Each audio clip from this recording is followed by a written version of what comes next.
Well, thank you for watching. I am Vivian Oguche. And I am Nenna Ndomdioto. Thank you.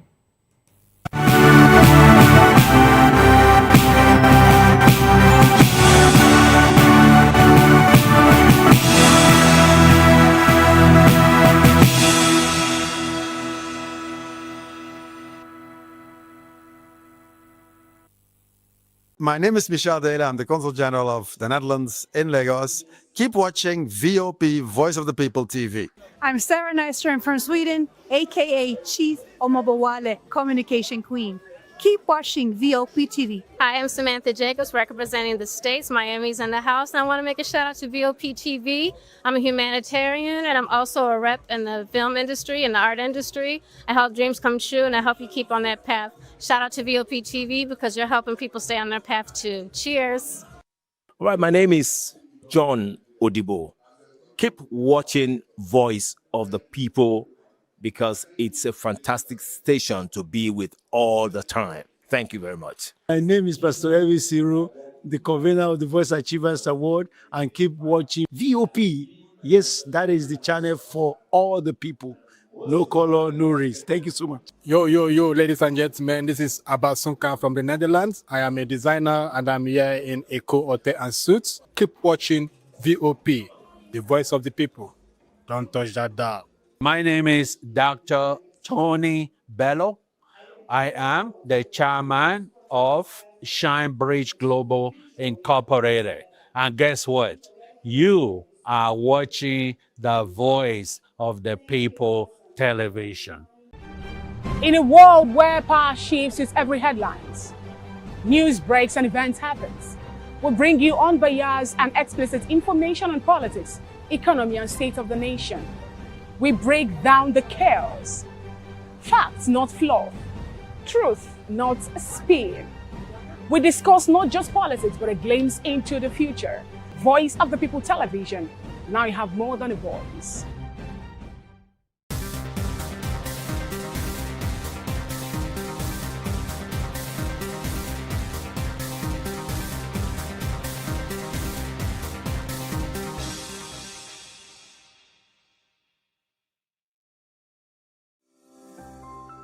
VOP TV. Now you have more than a voice.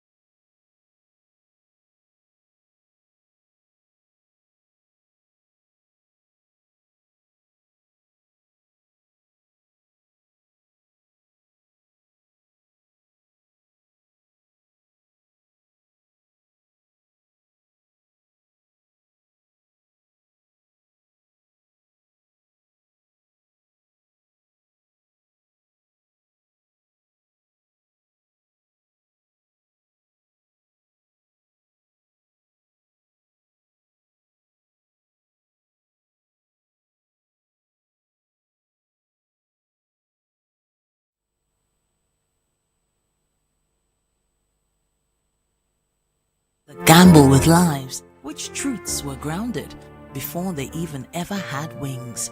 If you've ever buckled a seatbelt at 30,000 feet, if you've ever stared out of that tiny window and wondered who's really in control of the skies, it isn't just flight, it's power, it's politics, it's pressure sealed in steel.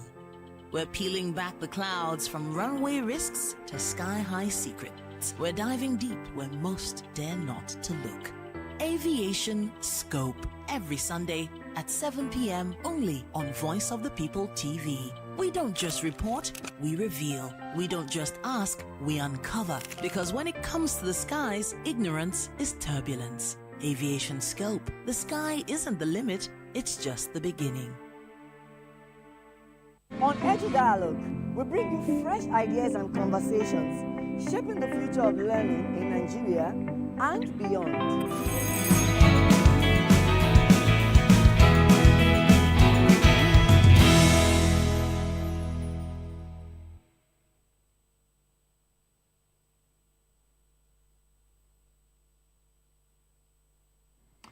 A beautiful morning it is. Welcome to VOP this morning. I am Moses Humphrey, and welcome to the program. Well, let's let you into what we are discussing today. All right, we'll be touching on a few things this morning, but there are other conversations that Nigerians are having. All of it. Majorly, we'll be talking politics this morning, but let's take you through the major conversations for today. Now, we'll be looking at P2B questions, Tinubu'S whereabouts amid insecurity and other struggles, and also party politics, Labour Party not for sale as Obi's influence looms over 2027 elections. Rubber stamp Senate's cartel, politics, and 40 billion naira bridge project spark national debate. Now, these are the major conversations for this morning. We'll be looking at all of these, and we'd like you to come along with us. Do well to follow us across social media. Across social media, we are VOP TV Live, and on YouTube, it's Voice of the People Television. Come along with us. Good morning, and thanks for joining us. I am Chukwuma Okoro. Good morning. Thank you for joining us. My name is Jane Ogoye. Now, talking about other interesting trending stories, let's start with the National Association of Nigerian Resident Doctors has postponed its planned nationwide strike for 2 weeks, following a high-level intervention by Vice President Kashim Shettima, who secured firm commitments from key government stakeholders to address grievances and promotion and unpaid allowances. Well, the decision reached after an emergency council meeting, between the government and the authorities collapsed, after healthcare services, with hospitals already stretched by staff shortages and poor working conditions. Well, while the suspension suffered temporary setback, now the National Association of Resident Doctors has moved strategically with conditions stressing that unless tangible progress is made before the next review, the union could resume its total and indefinite strike, a threat that underscores Nigeria's fragile state of Nigeria's healthcare and all of those things. Now we understand that there are talks between the NARO, the National Association of Resident Doctors. No, these are doctors in training and already graduated doctors, but they are in training, residency and all of that. So what they normally do is, learn in the process, but they also offer very critical help within the industry. As a matter of fact, they are just doctors. Nothing takes them away from that, just that they are in training, some of them very highly qualified. Now, we have a situation where government is going back and forth with NAD. The strike is going to hold, the strike is not going to hold, and all of that. But my major concern here is the fact that, look, why is it that our governments, when I say governments, I mean governments at the center and the subunits, why are they always reactive? They wait for issues to boil over before they step in and say, oh, we have been planning, this is what we intended to do. So if you are doing all of those things, why do you allow negotiations, to stall until such a time that it becomes, oh, we want to go to strike? Unfortunately, we know that strike is the weakest link, in negotiations. If it gets to a point where people or organizations, unions have to embark on strike, resort to strike, they know that it is finished. And at that time, it's very difficult to redeem the parameters of the discussion, negotiations, and all of that. But it's a good thing that the Vice President, Kashim Shettima, has stepped in. And we hear National Association of Resident Doctors say, oh, okay, now we are ready to go back to work. But government ensure that implement the fine points, the bullet points that brought you people together to agree. It's quite unfortunate. Not only in the health sector, in other sectors, we see labor unions, make presentations and representations to governments. And by the way, the Ministry of Labor, what do they actually do? What do they normally do? Because they allow these things to falter to a point where it becomes, fisticuffs. Like the other time, we saw retired soldiers block the Ministry of Finance, Federal Ministry of Finance Incorporated, and where I saw it? I saw it in Reuters. An international embarrassment over and over and over. I don't think it's an international embarrassment because strikes happen everywhere in the world. No. Strikes happen, but it depends on the points of conversation. Have you heard? What do they call them? What do they call them again? Veterans in the U.S. Strike. Yes. No, they complain, but it doesn't get to the point where they have to strike. The other day we saw policemen, retired policemen, embarking on strike. It gives you a picture of how you treat people that work in your security. And that's their first line of defense. If you don't when they are not pleased, of course, they will just, lay down arms and allow infiltrators come in. And it's a very embarrassing situation. Doctors have been embarking on strikes. Strike. In short, while reading some of the updates yesterday, I even found out that there's never been a year since 2010 that the Nigerian Association of Resident Doctors haven't gone on a strike. More like us. So it's almost like they have to hold the government by the jugular before something happens. And I'm like, why do we have to wait till that point? Is it that they just throw small promises, those ones will rejoice, and then they will hold back those ones who have to strike. I think that's the strategy. They throw some debris of food on the floor. Yes, and they scramble. By the time they are done, they come back again. Well, they have their demands now, and I think this time around they are insisting that government meets all their demands. And but there are a few of those demands that I think I might have a little problem with.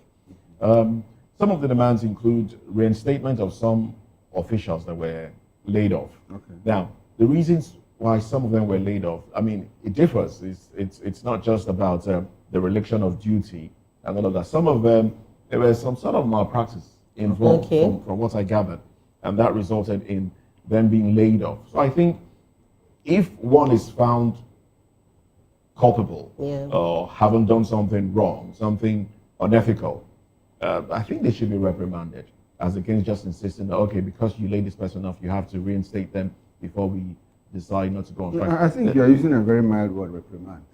Reprimand doesn't look for the medical profession. They should be taken out. Yes. They should be penalized. Yeah. Because we see what's happening in the health sector, all right, where people don't even take their jobs seriously anymore. You have situations, I mean, I don't want to refer to the recent one. Nkanu's case, that's Chimamanda's 12-month-old son. But we've had a lot of issues with health professionals, from auxiliary nurses to doctors. But now, all of that, we need proper reshuffling of that sector. And while we are talking about, reprimanding or punishment or whatever, those that work themselves out, because we understand that a lot of them, I mean, government is not employing. So those that are under the employment of the government are overstretched. Yeah. You have doctors being on call for, 48 hours. Yeah. And that, of course, you wouldn't give your best. I recall I went to the hospital one time, and the doctor was obviously so tired. When he called me in, he was so tired, I could see it in his face, like he hadn't slept. And then I, told him a few things, and he was like this, like, okay. And then he picked up Google. And I was looking like, okay, what's about to go on? He said, okay. Well, I think that means you have this and that, and I think I'll recommend, let me see the medication. I'm like, are you checking Google? He said, yes. Okay, So what did you do? You still took the medication? Medical school. Well, things evolve. There should be more people, incorporated. They should employ more people, reduce the workload on those that are working currently, increase their pay. Hazard allowance should also be increased. These are the things that will make them feel happy to give their best. But we've also lost some of our best hands to the brain drain. A lot of our best hands have. Now, I'm happy that you brought us to this point where we are now discussing brain drain. But there's an aspect of brain drain that is local, that is internal. To the extent that I just discovered, I read through a piece yesterday, and I discovered that some of the problems we have is human problem, basically human problem, and that of leadership. Now, I read a story about a certain chief medical director, FMC Owerri. Now, when this woman assumed duty, she discovered that medical doctors were in front of the gate writing recommendations for corps members, people that want to redeploy and all of that, where people, referrals, if you have problems getting a referral, they will write and collect money from you. The woman came and stopped all of this. The woman was so hands-on top of my head, I've forgotten her name. I'm not sure she will last in that position. The woman was so hands-on to the point that if she walks into a ward and picks up a file and discovered that a nurse had written something and a doctor had failed to see that patient in like 30 minutes, 1 hour, there will be consequences. Now, if the fan was not working, there will be consequences. Wow. If the floor was not mopped, there will be consequences. You know, that was how this woman sanitized sanity into the system. You know what? In less than a month. Definitely. There will be petitions against. There were petitions, and this woman was taken out. Definitely. By who? By people on top. You won't blame the people on top. No, the petitions came from those. So why not investigate those petitions? Well, You investigate. So it's a problem. I don't want to talk about. I had a professor in school who said, if you don't want to die, don't go to loot. Oh my goodness. I'm telling you. I totally agree. You agree? Yeah, a lot of people. We'll have to bring somebody from Loot, yes. to come and defend. And as at that point, I was a student of the University of Lagos. Yeah. He said, if you don't want to die, don't go to loot. Yeah. And years later, I experienced that when I took my son to loot. Very few of them are exceptional. Very few of them are hands-on. Very few of them, are actual caregivers. And because of the nature of the Nigerian society, you have a lot of doctors. Of course, you know that a lot of them in the government hospitals also have private practices. Exactly. So you know that a doctor in a government hospital will leave the hospital at 2, rush to a private hospital. Some of them do like three different hospitals. They'll refer you to the hospital. So we have a lot of overhauling to do in the system, and I don't know who's going to do all of that for us. You and I, government. You and I will put government on its toes. Yeah, we should actually. We should. Oh, well, let's get into another conversation now. The Katsina state government has sparked nationwide controversy after defending its plan to release 70 suspected bandits, insisting the move is part of ongoing peace efforts aimed at ending years of violence in the region. Officials argue that dialogue and rehabilitation could help reintegrate the suspect into society. But critics say the policy risks emboldening criminal groups and undermining justice for victims of kidnappings, killings, and rural terror. Reports reveal that bandits have imposed a farming tax of 50,000 naira on settlements across the two states, forcing villagers to pay before they can cultivate their land. Now, this extortion has left many farmers trapped between hunger and fear, with livelihoods destroyed and food security threatened. Oh, well, we talked about this yesterday when it made it to the cover pages of the dailies yesterday. Of course, 70 suspects, and then you start to wonder, is it this issue of insecurity? I wonder how those who make these decisions really think. I wonder how their mind operates. People take it upon themselves for no just cause, decide to attack communities, displace villages, kill people, kill children, burn down houses, burn down amenities, destroy properties, and then some way, somehow, they are arrested. Now, those that they have killed and maybe displaced are languishing in internally displaced persons camp, having lost loved ones. We've interviewed a lot of them on this program, people that will tell you that, look, that they were just lucky to make it alive. They've lost cousins, brothers, sisters, parents, they've lost people. And they're just lucky that they are still alive. Some of them were able to make it out of those IDP camps into proper civilization. And then they read in the cover pages they read in the papers and they see on television that some of those, or those that perpetrated that, are being set free for peace to reign. Don't you think they will think within themselves that some way, somehow, they should also carry guns? Maybe then government will listen to them and understand their own plight as well. Look, like Chukwuma would always say, if care is not taken, things will unravel. when it unravels, I mean, it's going to be tough for every one of us, because it's the handling of insecurity with kid gloves is heartbreaking. It's heartbreaking. And then you talk about some foreign organization or country deciding to get involved, and you say, no, don't get involved, we can deal with this on our own. But does it seem like they're dealing with it? No, it doesn't seem so. People have been arrested. I mean, a lot of them have been taken out, but those that you have arrested, what are you doing with them? You're letting them go. You keep them somewhere, and then you release them. Good for Sunday Jackson. He's been let off the hook, finally, for defending himself with a weapon of the person that came to kill him. The person had an intention to kill him. Use the weapon. If he was a bad person, he probably would have a weapon on himself, but he didn't. But he was able to defend himself because the state, the country, failed to defend him, and then he was penalized for defending himself. Wow. It's difficult to wrap my head around. And then you're releasing 70 of these individuals. This basically would give, it would embolden a few others to go into ground. And that's why we see that kidnapping has increased, because it's been seen as a lucrative business. It's lucrative. People feel, okay, I can make quick cash doing this. Ritual killing has also increased. This is the society we live in Nigeria. It's quite unfortunate.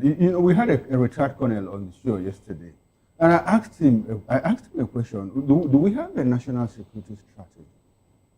And he parried the question. Apparently, maybe he doesn't want to divulge, or he doesn't know. Because our national security strategy should actually speak to containment, prevention, or outright decimation of insecurity in the country. So, because when it speaks to prevention, you have to build up models, intelligence models that will, as a matter of fact, stop it from even sprouting. Then if you talk about containment, you already have it like we have here. So what do we do, to disperse all those outcomes? And if it is about actual taking out, which is at the position that we are now, so how do we carry out the onslaught?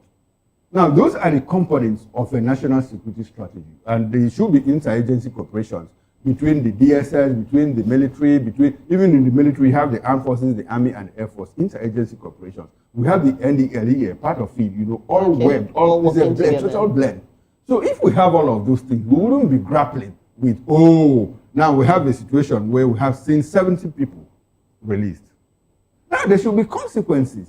And I keep saying, for every unpunished murder, it takes something away from the security of a living being. You have released 70 people who have, in one way or the other, killed fellow Nigerians in cold blood. And instead of killing them as prescribed by law, you are releasing them into society. Sometimes they are reintegrated into society, into our military command. De-radicalized. They are de-radicalized. And if you understand what the de-radicalization means within the context of terrorism and religious underpinning of it all, you discover that it is a very difficult thing. But we see these things happen within 2 weeks, 3 weeks, and they are pushed back to strike. Now, these people who turn around to serve as mobs, and support systems to the terrorists. So if we had a national security strategy, we will not have the national security advisor, Mieti Allah. Mieti Allah has been denoted as one of the most deadliest, one of the 7 most deadliest terror groups in the world. We will have our own national security advisor arm these people to help them in fighting insurgency, in fighting insecurity. So it speaks to, I wish I had the opportunity to interview the national security advisor, the Minister of Defense, or the Chief of Defense Staff. I'll ask them, put out our national security objectives, even if you don't reveal the taxes of it all, but at least something that gives hope to the average Nigerian that, look, we have a government that is working towards solving our problems. But as it is now, we are just floating. Nobody knows. We see a state government come and say, okay, since the federal government cannot solve the problem, now let us see how we can solve the problem. And what do? They start negotiating. With terrorists, with kidnappers, with bandits. People that should be, as a matter of fact, they should be in Guantanamo Bay.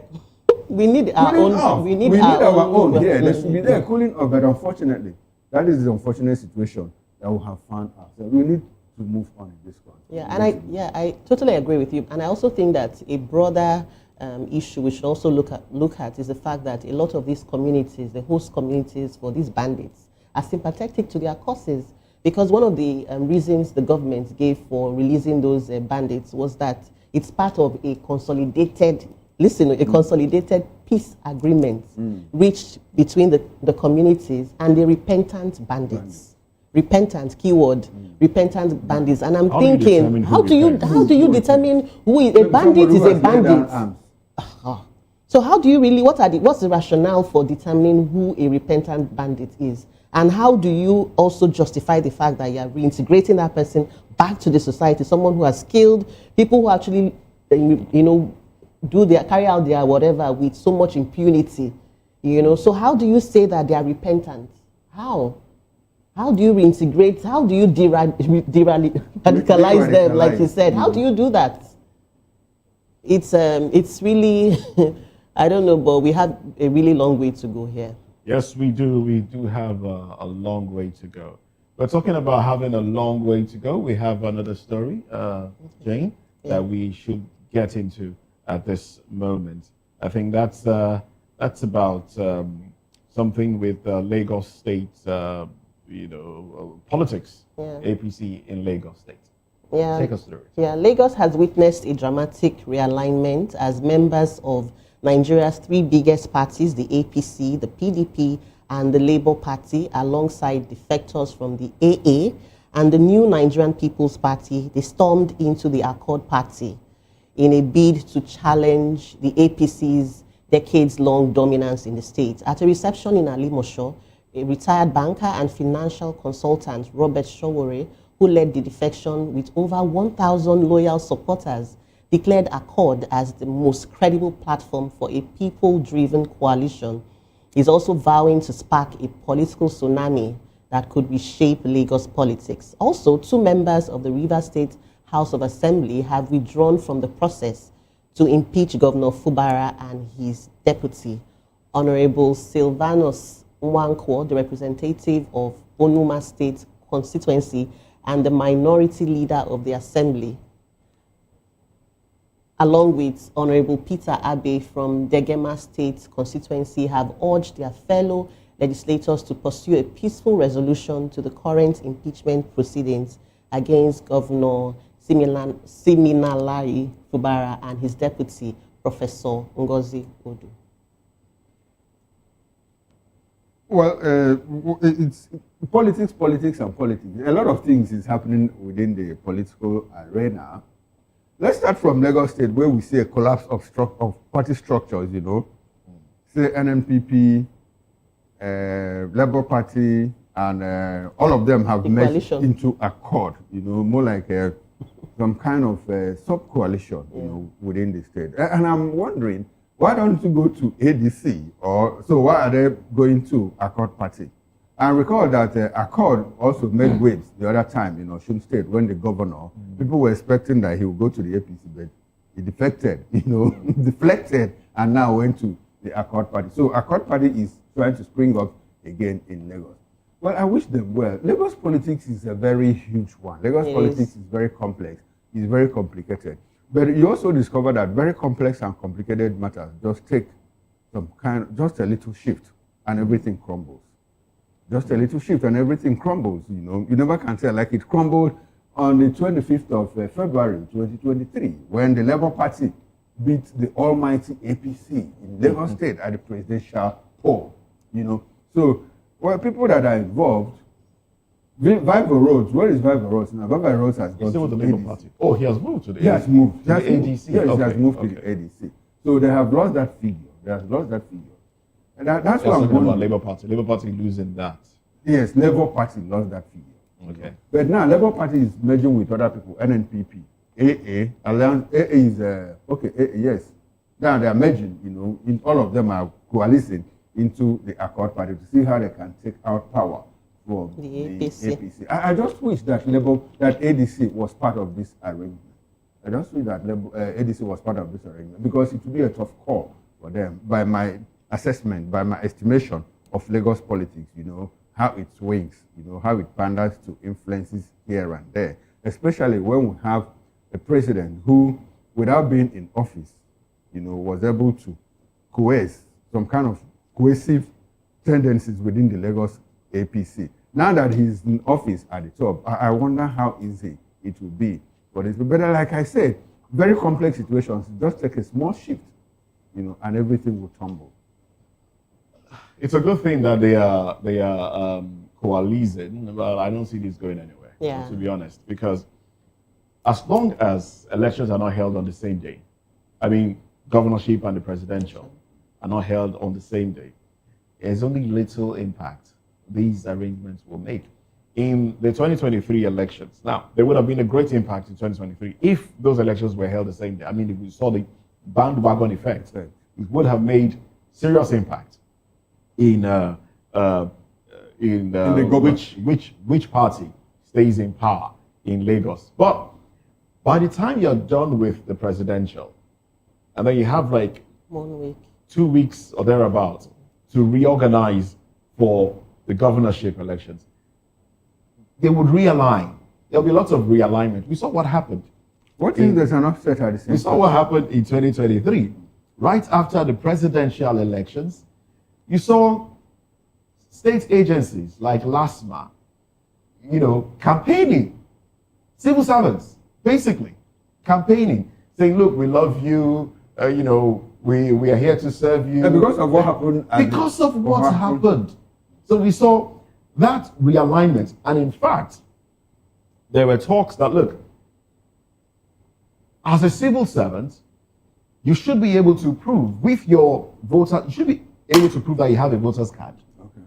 And then you should ensure that you vote, because that was the only way to keep APC in power in Lagos. I understand. And they did all of that. I understand your drift. Now, my question is, if the presidential election comes first and there's an upset at the center, there's an offset at the center. You think it will now trickle into the states? I'm just asking. I don't think so. With the way Lagos State is now. Okay. In fact, the last election. With the way Lagos State is now. Adejiran Jandor, who contested under the banner of the PDP, was first off a member of the APC before he moved to the PDP. And now back to the And then went back to the gone home. If you talk about how Lagos politics now. At that point, people felt, look, he basically went to whittle down the effects of other parties, of the PDP. He basically, his influence there brought down the votes of the PDP. Now, that's what I'm talking about. If you talk about how Lagos state politics is now, I think it's more fractured than ever. Why do you say so? It's very fractured, yes. Why do you say so? There are problems within the Labour Party, within the APC. Okay. But it's just that people still have respect, more like fear. Okay. Now, more like fear that respect that is hidden under fear, for the president. A lot of them are dissatisfied. There are sections within the APC in Lagos that if the president looks the other way today, they'll tell him shame on you. And they will do the unthinkable about Lagos APC. Oh, well, because of time, let's quickly run to the papers. Let's look at the headlines that we have this morning. I'll be taking off from the Vanguard newspaper. Now, these are the headlines on the cover page of the Vanguard. How manufacturing sector can grow in 2026. Experts. If riders, effective execution of new tax laws, incentives, critical. Man. Macroeconomic stability, key to sustained growth. Onafoko. Cautious optimism on economic outlook, CPPE. Year of reaping benefits of reform, LCCI. All right. Rivers crisis, why Fubara is yet to receive impeachment notice. PANDEF inaugurates reconciliatory panel, gives it 2 weeks to broker truce. Temper justice with mercy. 2 Rivers lawmakers ask colleagues to halt impeachment. Your action, assault on Tinubu, Mossop tells Rivers Assembly. North Central APC Forum dismisses calls for Wike's resignation. All right. 95 jostled for Awujale's stool. Tinubu, Obasanjo, Sanwo-Olu, others mourn as Akron of Badagry dies at 89. May he so rest in peace. Okay. 2027, Atiku, PDP, CUPP decry alleged crackdown on dissent. All right, those are the headlines on the cover page of the Vanguard newspaper. Yeah, and on the front page of the Punch newspaper, we have some news here. Fuel import spending crashes by 54% to 6.7 billion naira. We also have a news about Trump, how he's threatening to have more airstrikes on Iran as the protest deaths hit 600. And then we have APC targets 9 million registered members as opposition kicks. PDP, APC fights for control of Osun local government secretariats. And federal government votes 19 billion naira for VP's aircraft engine and others. Well, that's how far we can go on newspaper headlines this morning. We'll return at 10 o'clock for a more extended review of newspaper headlines. Now, we'll go on a short break, and when we return, Peter will be questions Tinubu'S whereabouts amid insecurity, other struggles. Please do join us again. We'll be right back.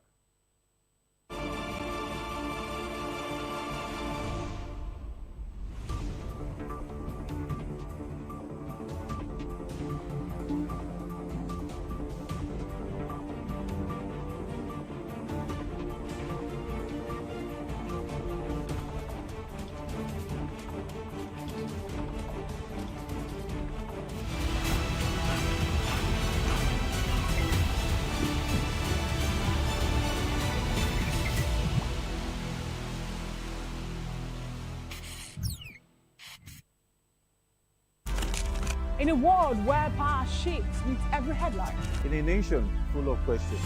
In a world filled with noise, the truth needs a voice. The policies that shapes our world and the economy that determines our future.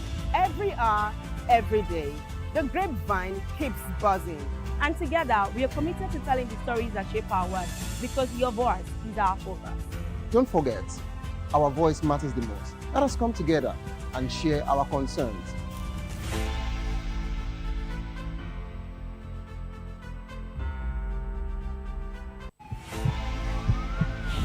This is Health Check, your weekly guide to better living, smarter choices, and trusted answers.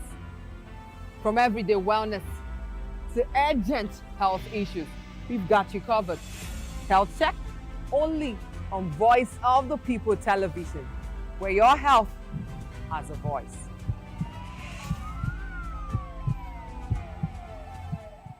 Mr. Ofamiloni, and here's to VOP TV. Keep watching, stay tuned, do not touch that dial.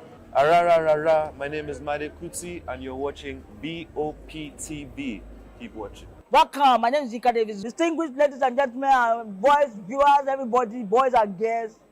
This is VOP TV. Do you know what that means? Voice of the People TV. You don't have a voice, don't come here. You better make sure your voice is heard. Are you ready for the extraordinary? Something big is happening on your screen. Introducing VOP TV. Now streaming on SLTV channel 264. From breaking news to captivating conversations, news analysis, giving you all sides to the story. We break in-depth discussions on the issues that matter, from politics to sports, entertainment, and lifestyle. VOP TV on SLTV channel 264. Join us as we redefine what television means to you. Voice of the People Television, VOP TV. Now you have more than a voice.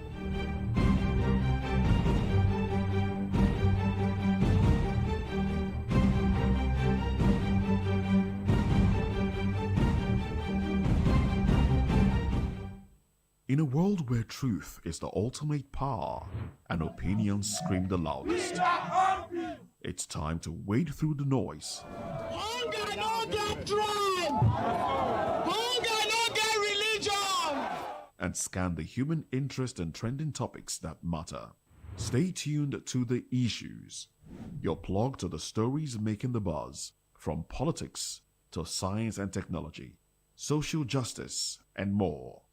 Let's tackle the tough questions.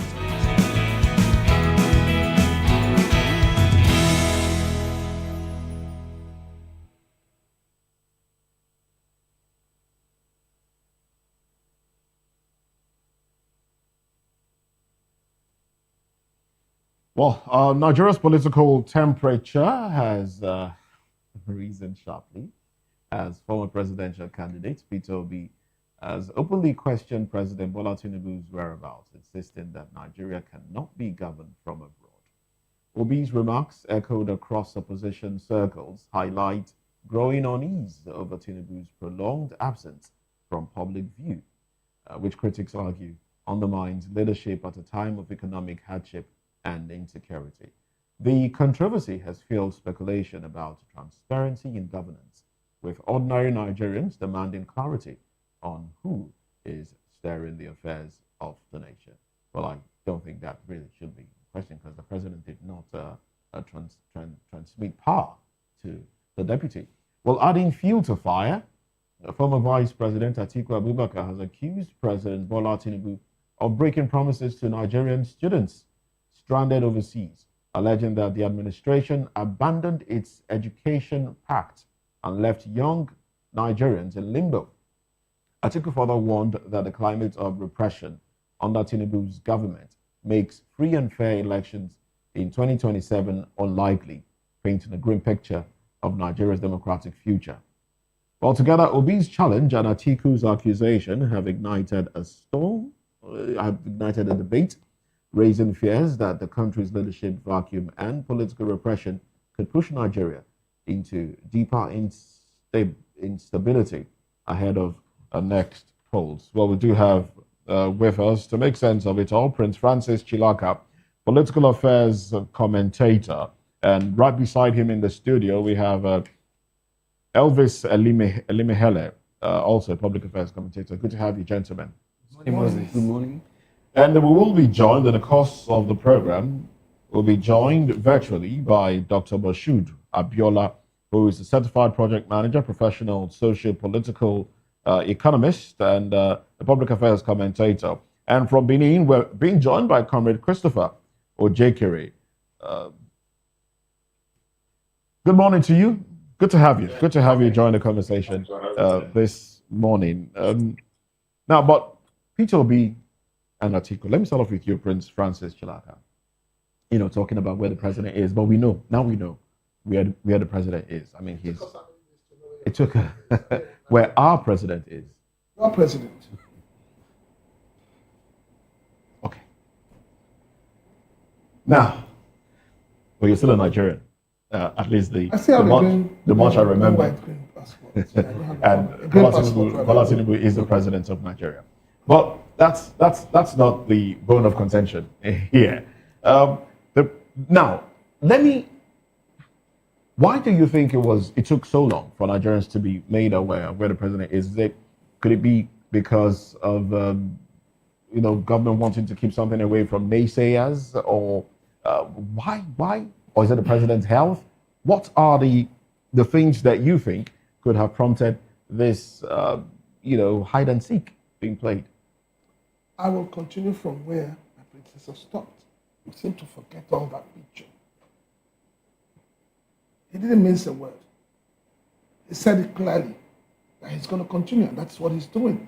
We had a late Buhari who ruled this country from exile, so to say. He wasn't in Nigeria, he was ruling Nigeria, but he was ruling from outside. At that same time, people came out, educated Nigerians, sons, what the best Nigerians area of Nigerians could put together. They came out and said, he was right, he could do it. It wasn't a problem. So why would Bola Ahmed Tinubu not do the same thing when he had told you already he's going to continue from where his predecessor stopped? But at least we knew that Buhari was sick.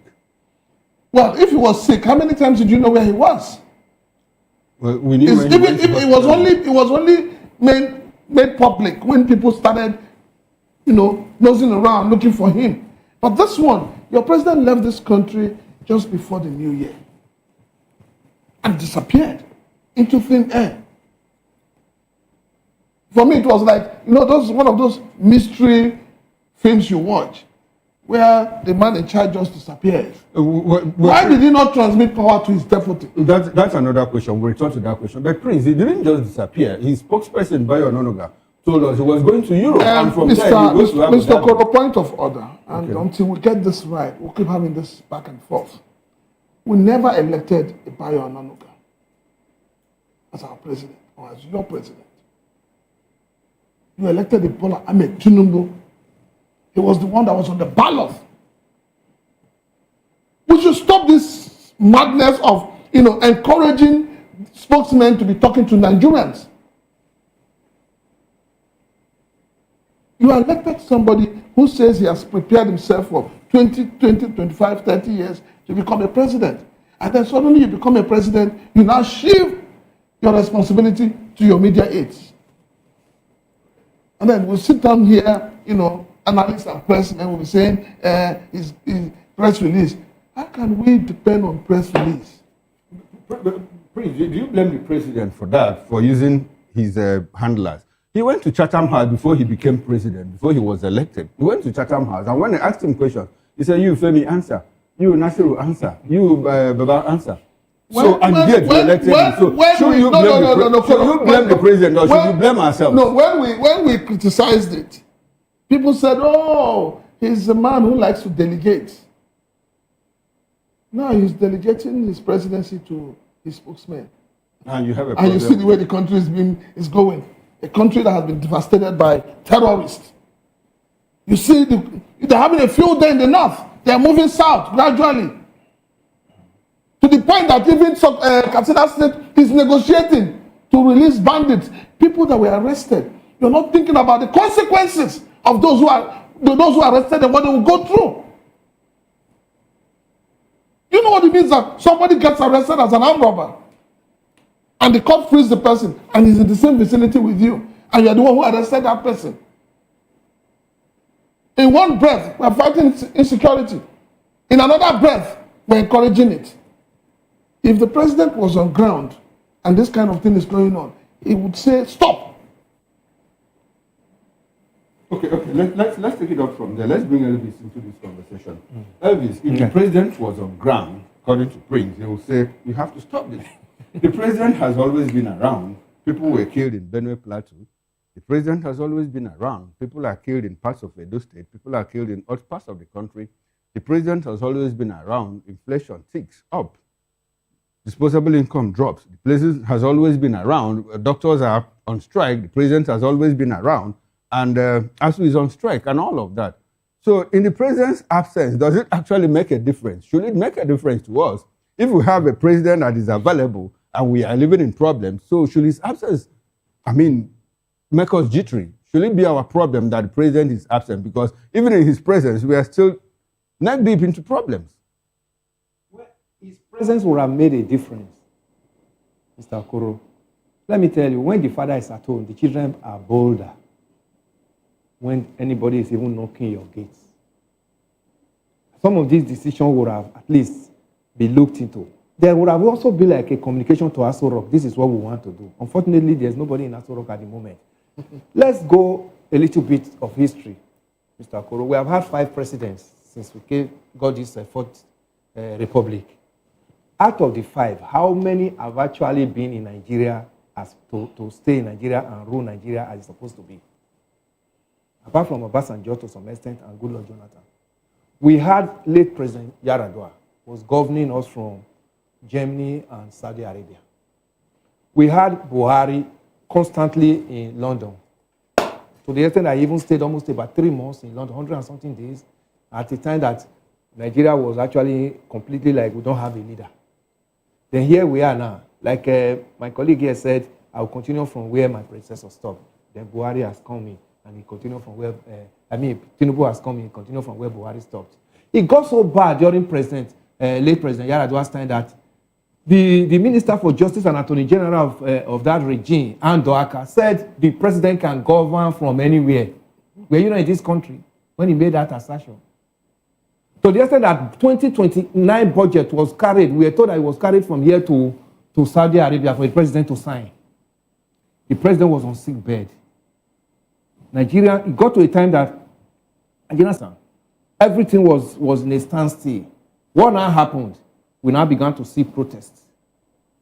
Nigerians now began to charter aircraft, go to Abuja, eminent Nigerians, and started protesting on the street of Abuja that we need power to be transmitted to the vice president.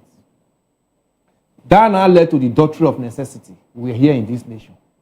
Okay. Have we gotten it right since then? Nope. We have not gotten it right. So here we are now. We got to the time of late President Buhari. The same thing continued. He was sick. So sick to the extent that at the time, the rumor came in that he's dead. We were waiting.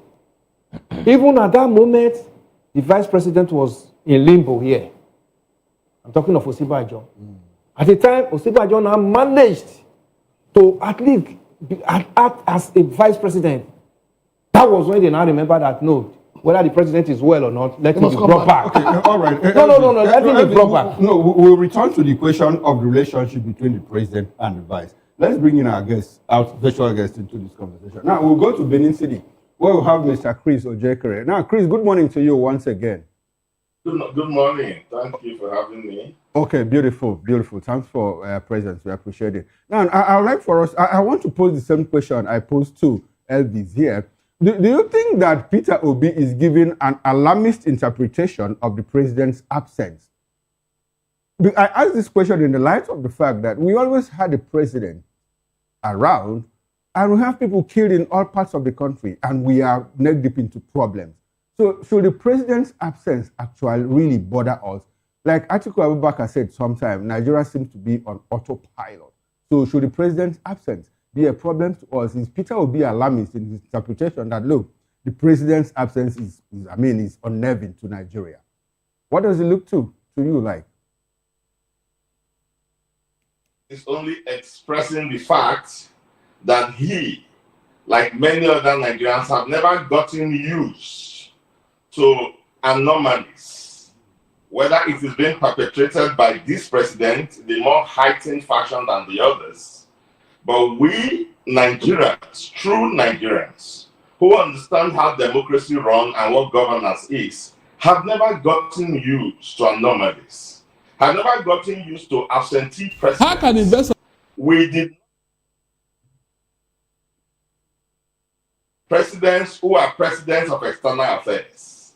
We elected presidents of internal affairs and then appointed external affairs ministers.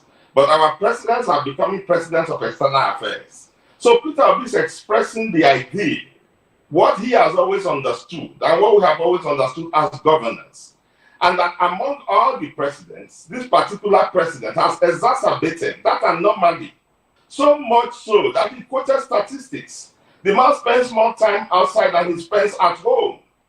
We have not elected presidents who will be spending more time. If you have a father who spends more time outside than he does at home, it speaks obviously of the kind of home that he has. So what we are saying and what Peter Obi is saying and what is helping other Nigerians to say is that we must change this anomalous behavior, especially of this president. And what even made this escapism was that in this particular case, this president disappeared without any information. And it is until we started to cry to know where our president is, because it makes it more difficult for us to pretend that he is a vacuum when we are not seeing him physically. Even though when he's here, we know he's a vacuum because he does not attend to any presidential, issues as he should. He does not give the moral authority and all the other things that will be required. But it makes it more difficult for us when we are no longer seeing him physically. And the citizens ought to know where their president is and what he's doing. How be it, whether it's a physical representation of that office or whatever. We just need to know where he is, so that if there is a vacuum, we know how to fill it. So Peter Obi is saying that our president should please come back home, at least let him be there, let us identify him physically, that we have a president. We are used to the fact that his presence there is more like an absence than a presence, but let us see the presence. So that's what Peter Obi says. It's not being alarmist at all. It's stating the ideal, it's stating democracy and it's stating governance. All right, then. All right, thank you very much, Chris. We will return to you in a bit. Now, let's go to Oka, where we've been joined by Barrister Clem Agui. Barrister Agui is a lawyer, former local government chairman of Njikoka in Anambra State. Good morning to you, Barrister Clem, and good to see you again. Good morning, Mr. Koro. and the rest of you in the studio there. Now, beautiful. Now, Clems, does it bother you that the president disappeared? As a matter of fact, on the 25th of December 2025, there was a bomb strike, somewhere in Sokoto, Tangaza part of Sokoto State in Nigeria. And on the 28th of December, 3 days later, our president jumped on a plane and disappeared, like a lot of people, not you, sorry, like people have said that he disappeared. And we were told that he was in Europe. How does that strike like disappear? I mean, if you know that he's somewhere in Europe. We also saw him, meeting with Paul Kagame. The other day, Fubara went to France to meet with him. So does it look like he disappeared? So what does it look to you that a president just took off after a bomb strike in Nigeria? Does it bother you? Is it worrisome? Are you terrified by that action? Because a lot of people, Nigerians are saying, oh, no, he shouldn't have. What does that mean to you? Help us make sense of what happened in the past 2 weeks or so regarding the presence or absence of our president. Thank you for the question. And it's a contemporary question that many Nigerians are asking. Even in Venezuela, where it was clear that the president of the country was abducted and taken to New York by the American government, the people of Venezuela are still asking, where is our president? They need to know his condition. They need to know what is happening to him. They need to hear from him that actually he's in America, he's alive. So Nigerian people asking about the whereabouts of their president is in order. I never knew that I would still live to get a Nigerian president that I would describe as an absentee president, a foreign president. I thought the last I would have seen of that was when Buhari was in office and left office and spent more time abroad that he spent in Nigeria, discharging his duties as the president of Nigeria. Like someone said, we elected the president to take charge of affairs of Nigeria. And Nigeria is going through a very difficult and precarious moment. And the commander-in-chief needs to be on the seat, on the table, to be able to take decisions for this country. Whether it is economic decisions, we have the controversy of the tax act. The president needs to address the nation on why such a controversy shouldn't have existed in the first instance, and what they are doing to get that corrected. We have insecurity problems in the country here and there. We need the president to be in charge to make decisions, because already we have over-centralized governance in Nigeria, whereby you need a clearance of the president to take certain critical decisions. We are in a critical moment in Nigeria today. So the complaint of everyone is very important. The Nigerians have the right to know. It's the duty of the presidency to let us know. And if you are going to be out of the country for extended period, you hand over to your vice president.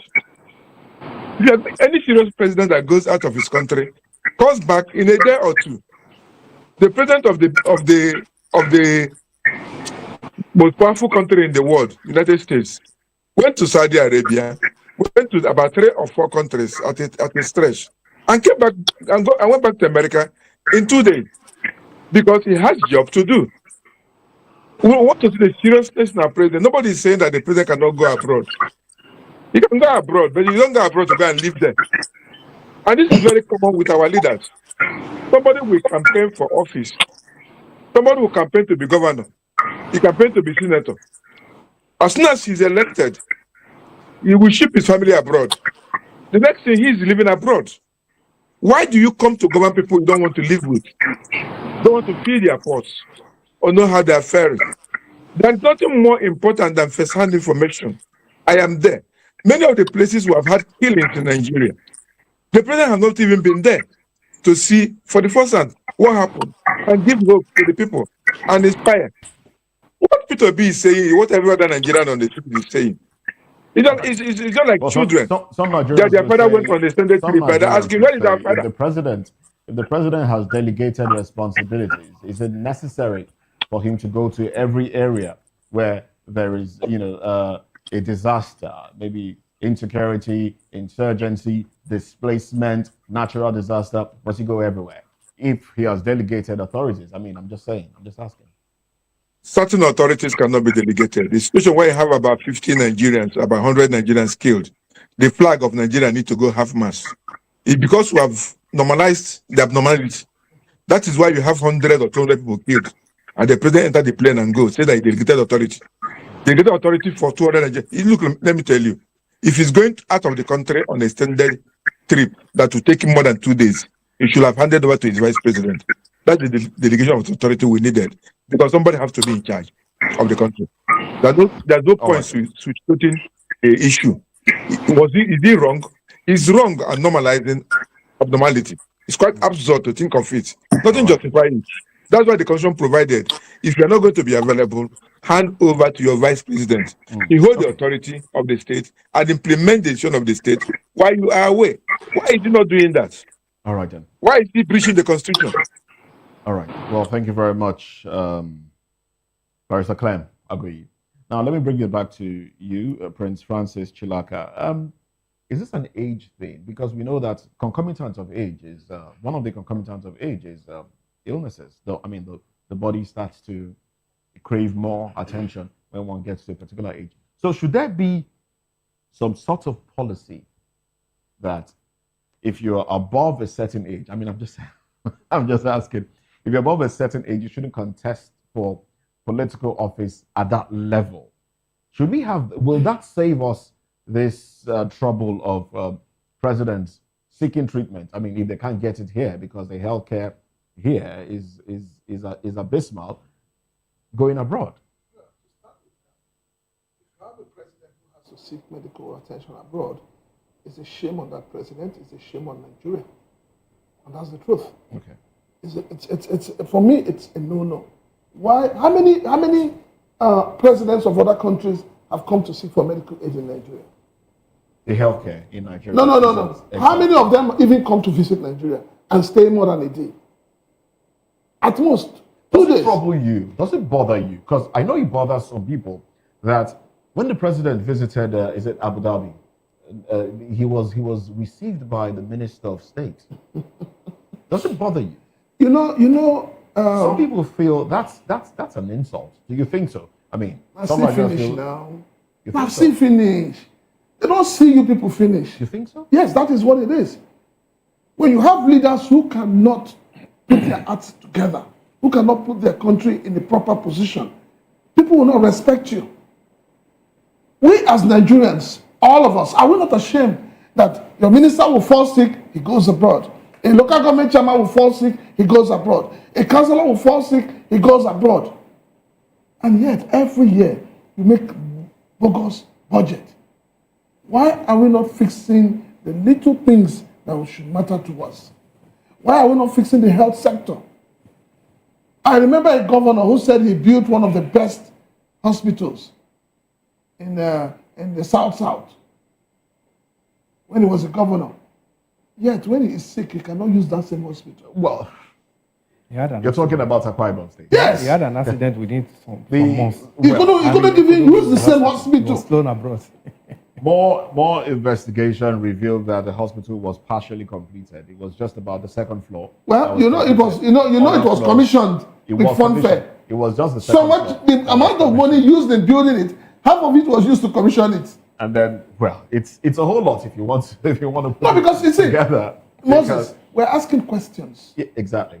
And we're saying Nigeria is on the spotlight. Now, why wasn't that governor, now the president of the Senate, held responsible? Because now we see your institutions are too weak. State the institutions in this country are too weak.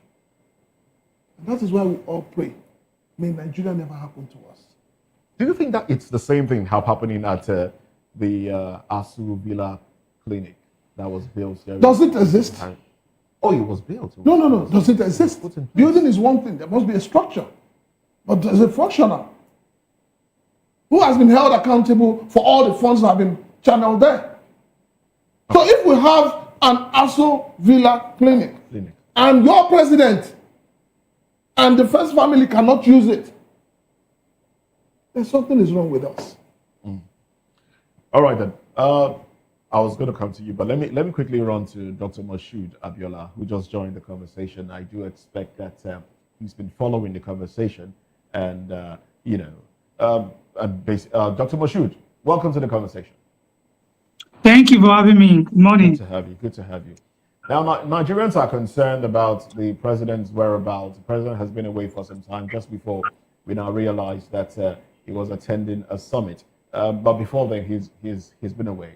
Are you also troubled that the president, ups and goes without transmission of authority, and basically governs from abroad? I mean, this is what now?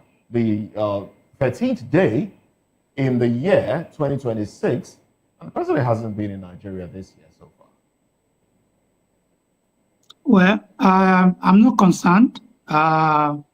The presidency made it known to the public the itinerary of Mr. President. When Mr. President went for the end of the year break, Xmas and New Year break, we were told of itinerary when he was in Lagos. I attended a festival, and thereafter we were told of itinerary of going to Europe. From Yes, Europe, went to Europe, and then there was a picture that surfaced online with President Paul Kagame of Rwanda, which some people said was doctored with AI. I mean, looking at the details, they had breakfast. The president's plate seemed very, very squeaky clean, actually. Seemed squeaky clean. And that's of Paul Kagame. There were questions. Can we just avoid all of this question and, put things in better perspective, so there'll be lots of trust? well, let's not forget that we are approaching election year in Nigeria. Well, once election is coming, almost everything is about politics in Nigeria. The opposition will surely have something driven out of that. Okay. For that picture with Paul Kagame, I saw many people asking Grok on Twitter to verify and confirm that, and Grok has found that the picture is actually real. Okay. So, but the question persists on the nature and how the picture looks, whether it was aided, whether it was fine-tuned, whether it was amended, whether it was edited, whether it was half-truth, whether it was this, whether it was that. And when you follow the trend of the presidency, the Twitter handle and some other handles of the presidency. Yesterday, we were shown Mr. President on arrival and how he was received. And so, I don't know, when we have some of these things, live pictures, motion pictures of Mr. President being welcomed by officials of the UAE, and then the event that Mr. President claimed to be attending have been confirmed to be real and true, then why do we have to flog the issue? So The Nigerians issue, have like I said, little or nothing to worry about. I mean, we're just, So we're he has just nothing- making he has nothing much to worry ado about. nothing. If AI can help us Exactly. verify the whereabouts of the president. Exactly. You can determine Mr. President's position with 1 minute or 2 minute margin error. So it's very easy. Technology can help us to know if we are being played. Or, Dr. Wasiu, Dr. Yes, sir. Wasiu, are you also aware that President Paul Kagame, in his official X handle, denied ever meeting with President Bola Ahmed Tinubu? As a matter of fact, he said he was indisposed and had never left Rwanda at that point for 2 weeks. Are you aware of that? aware of that. So I am not come aware again. of I think okay, you are not aware of that. Not aware of that. Okay, now beautiful. Does it bother you that our president stepped into Abu Dhabi and he was received by a minister of state, more like a junior minister? What does that tell you about how Abu Dhabi regards to Nigeria? I think when we look at this, let's look at the context of the event and the past relationship with Abu Dhabi, Nigerian UAE relations. In the past, we have seen the president of the Emirate himself welcoming Mr. President. Haven't we seen that last year? We saw that last year, whereby the president himself, His Royal Highness Said himself welcoming Mr. President. So if, for instance, yesterday, a junior or a lesser officials of the Union of the Emirate welcome Mr. President, the question we should ask is that why that happens? Do we take our time to know the relevance of that particular person to the event that Mr. President is attending? Have we asked that question? Okay. So if Dr. Wasu, asking about questions, yeah, you just told us that at some point the king himself came to receive the president. Now, do you think that the king or the emirate was embarrassed when the president said, look, we have reached an agreement with opening relationship? At a point, there was a ban on travel of Nigerians to flight travel, and the president said, look, we have sorted all of that out. And it took the emirate, to say, look, we didn't arrive at any agreement. Do you think that the emirate was embarrassed that Nigeria put it out in a very bad light? And probably that's why they sent a junior minister to come receive him. Does it look like that to you? No, that is the realm of speculations. Okay. That's the realm of speculations. And let's not forget that even though those mishaps happened in relation between Nigeria and UAE, let's not also forget that that issue has been conclusively sorted. I hope we all now know that even though the Nigerian government preempted the UAE ahead of time by coming to the public to say, okay, this had happened. The Minister of Aviation came then and said, okay, this has been sorted. Why indeed there are still issues? I think then it was a kind of a gap in communication, in synergy between the two countries. But at the end of the day, though it took longer than expected, but the matter have been sorted. Another thing that we also need to take cognizance of is that the genesis of the issue of this visa ban between Nigeria and UAE is actually as a result of the misconduct of Nigerians in UAE, whereby we have Nigerians themselves that have come to the fore to tell Nigerians that their colleagues, our brothers and sisters in UAE have exported courtesan.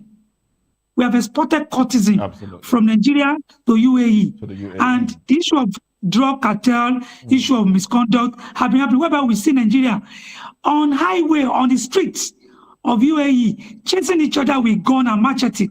We have people where we have a situation whereby Nigerians stop traffic, as a result of their own fight between themselves, and then they cause so much embarrassment.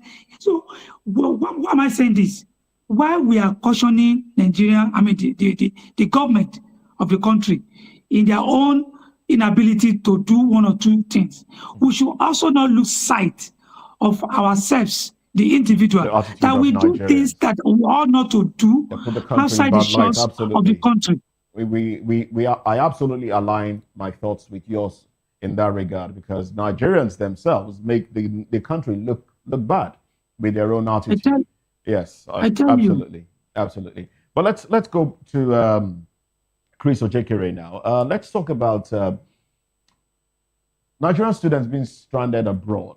I think Atiku also chimed in on this one. That's Alhaji Atiku Abubakar chimed in on this one as he, spoke about government abandoning its students abroad. Now, do you think there's been any breach, any bilateral breach in agreement if students were sent abroad for studies, state-sponsored, and then due to declining of the naira, subsidy removal, declining economy, and all of that, the tuition is not being paid, and these students are crying that they have been abandoned abroad.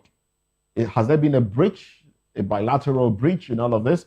Should Nigeria stop, such engagement, sending students abroad, if it knows that it cannot pay their tuition completely? Well, there certainly has been a breach. If there was an agreement and then a party to the agreement is no longer meeting its obligations and duties and responsibilities, there have been a breach. It goes without saying. And a greater breach actually against Nigeria's own citizens, Nigeria's own students, Nigeria's own youth. The government is not expected to be a flippant government. When governments are entering into bilateral agreements, the processes are very rigorous. And it is expected that you have anticipated all forms of contingencies and all forms of vicissitudes and whatever might happen to your currency. And then you would have your plans on how to remedy all of that. So, I mean, we are not supposed as a nation to be reaching an agreement like we are doing that with the Uma Selik, Google, and Nepal at the backyard. We reach concrete agreements where the lives of youths of Nigerians are in question. And the government so irresponsibly abandons its own citizens. Even without explanation, you can see that it was a phased withdrawal. First of all, they reduced the amount, and then gradually they just went dark on the students.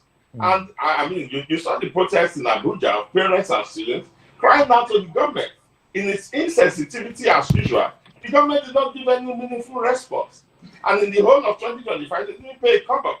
So our students are there, they don't even have information of why they have been so neglected and why they have been so, abandoned by their own government from home.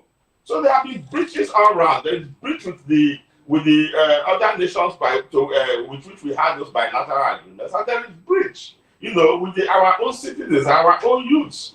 So there is breach and there is breach. All right, then. Thank you very much, Comrade Chris Ejekere. Barrister Clem Aguyi, let's have your concluding thoughts. You can merge both conversations together. The students being abandoned and the president's whereabouts. Let's have your concluding thoughts now. Yeah, I can't say it any better than we've said it already here, that the president, while having the right to travel abroad, also have the right to inform Nigerians about his traveling, because he's our president. And we're asking these questions out of concern, not out of politics, like Moshood we want to suggest. It's out of concern. And if you're going to make an extended trip that's going to take you a week, 10 days, 13 days out of the country, constitutionally you should have handed over to your vice president. Then nobody bothers you. If you are sick, you are sick. But I want you to understand that being the president of Nigeria is not a career job. It's not a 9 o'clock to 4 o'clock job. It's a lifestyle that you're going to be on your toes, on the matter, on the top of the matters, 24/7, 30 days a month, 365 days a year. This is what the job of the president requires. And if you are not in good health, don't contest for the president of Nigeria. And about the things that have been started about, it's an embarrassment. And this embarrassment is caused by government policies. Because you have a situation whereby these people have destroyed the educational system in Nigeria. And yet, that's why some parents are sending their children abroad.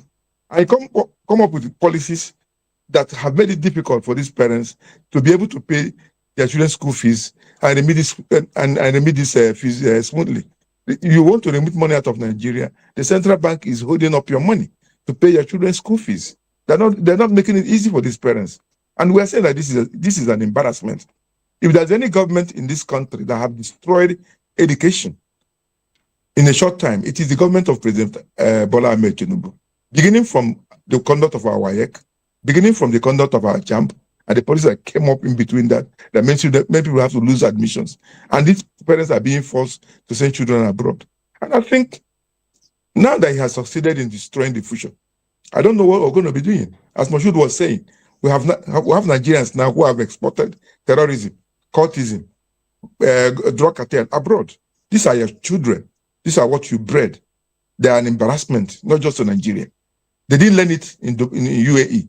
They learned it from Nigeria and took it abroad. And this is why this government should be able to look back inwards and see how we're going to have a new generation of Nigerians that we're proud of to export abroad, not exporting nuisance and then complain that, oh, these people are the one embarrassing us. What you breed, what you sow is what you reap. Nigeria has sowed a whirlwind. They have breeded monsters as citizens, as children, and they cannot manage it here in Nigeria, and they are exporting it abroad. And you think that the world would accept it from you? No, they will close their doors against you. Thank you. That sounds like it's a hopeless situation. Mr. Elimehele, please.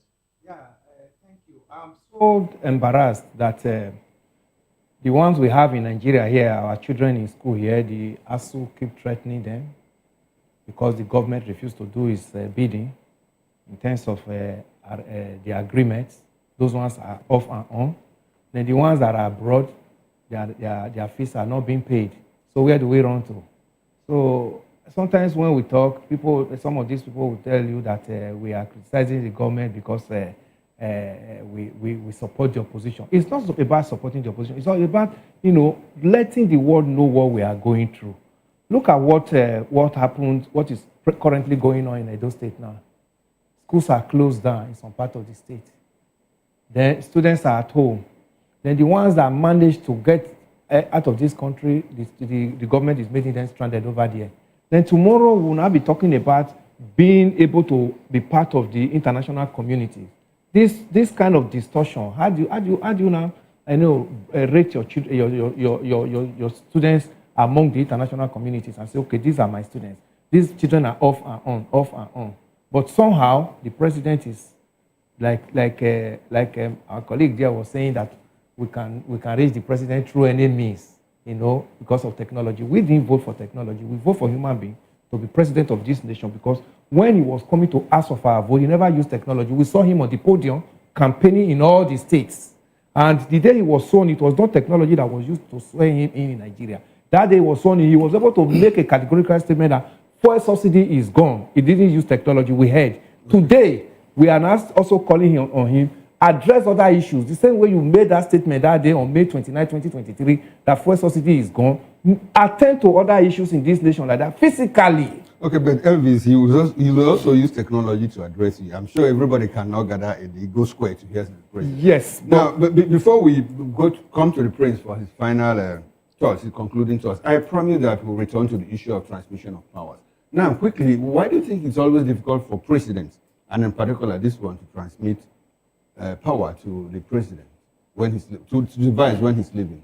Quickly, Elvis, I'm to you. Oh, sometimes it is just lack of trust. Okay. Yes, I'm so embarrassed that a president who picked his running mate, and told the world that it's a joint ticket. When he's going out, knowing fully well you're going to spend up to 2 weeks, the same person you picked and say it's a joint ticket, and you had that trust at the time you were picking him, you traveled north and south to campaign together. When you are now leaving office, you cannot hand over the machinery of that office to your vice. I don't know. And when they get into the office, some other cabals come to sell dummies to them about their vice. So suddenly, they now begin to lose interest in that relationship that they built together during the campaign. Then they now begin to find a way to avoid their vice. We have seen it happening in Nigeria. It's so common. So if it's an issue of trust, does it likely speak to the fact that the vice president might have been foisted on the president just to secure votes? But we were always told that, the president has the prerogative to pick his running mate during campaigns. But most of what we see now, when the two of them cannot function together, especially in this transmitting of power when he's traveling, it means the party foisted it on them and say, okay, because we want to have a balance, kind of, so that we can win the election, So this person must be your vice. Okay, but we also hear that, in fact, as a matter of fact, Atiku Abubakar set up a committee to choose the vice president. They recommended Wike, but he chose Okoa. Yes. Now that gives him the prerogative to choose the person. But Prince, let's have your concluding thoughts on this issue. The president's absence. I'm not going to bother myself with that, because whatever you say about the president's absence doesn't make sense. Because there are a lot of people out there who believe that it is his right to be absent, and they believe that the Nigerian people have no right to question the whereabouts of their president. I'm more disturbed about the way our educational system is collapsing. It's collapsing at home, it's collapsing abroad. The government, I think as of last year, the government refused to renew this bilateral educational relationship. And the excuse they were giving them was that, we have the capacity home to be able to train and equip our younger generation in terms of schooling and all of that. But the government did not also realize the fact that there is an ongoing agreement. People have already gone out of this country. So why don't you ensure that those who have already gone out are allowed to ease out? The government should have a system that allows gradual phase out of a policy you don't want. But unfortunately, you have a government where, it's like, bim, bim, you must do it this way, you must do it that way. So if you're looking at it, this government from day one has always had some assaulting policies. It's more like trial and error. Is it going to work? It's not going to work. Let's try this. If it works, good. We've bastardized JAM, we've bastardized WAEC, we've bastardized public schools. We have bastardized everything. And who are those suffering it? The ordinary Nigerians. Because this political class, they have money, they have resources to send their own children abroad. But the ordinary Nigerians, what do? We have to take whatever is given up to us. Oh, well then, let's move away from that conversation, gentlemen. Let's go to another conversation, talking party politics now. Labour Party not for sale. Obi's influence looms over 2027 elections. Statement coming from Nenadi Usman's camp of the Labour Party, saying the Labour Party is not up for sale. Let's talk about this when we come back from this break. Stay with us.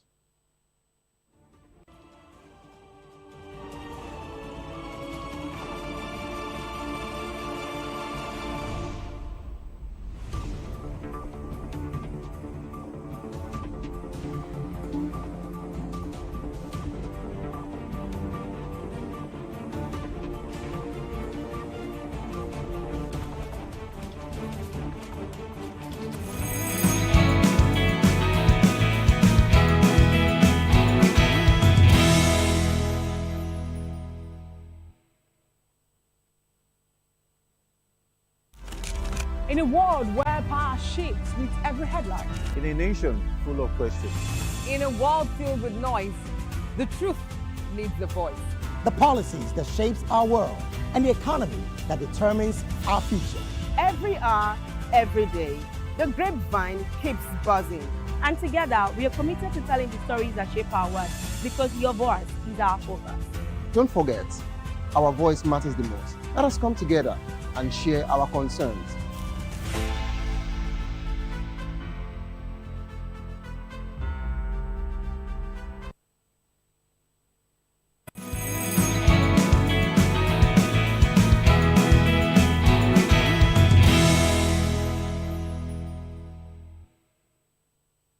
Welcome back. Now, Nigeria's political landscape is heating up as Labour Party stalwart Senator Nenadi Usman has issued a sharp rebuke to Barrister Julius Abure for parading himself as the party's national chairman after the Supreme Court judgment of April 4, 2025, as well as an unambiguous declaration by the Independent National Electoral Commission, INEC, stating otherwise. Well, Usman publicly warned former national chairman Julius Abure and other executives that the party is not for sale, insisting that it must remain a platform for genuine democratic struggle rather than a bargaining chip in backroom deals. Well, his fiery declaration comes amid growing internal tension within the Labour Party, where questions of loyalty, transparency, and control have intensified ahead of the 2027 general elections.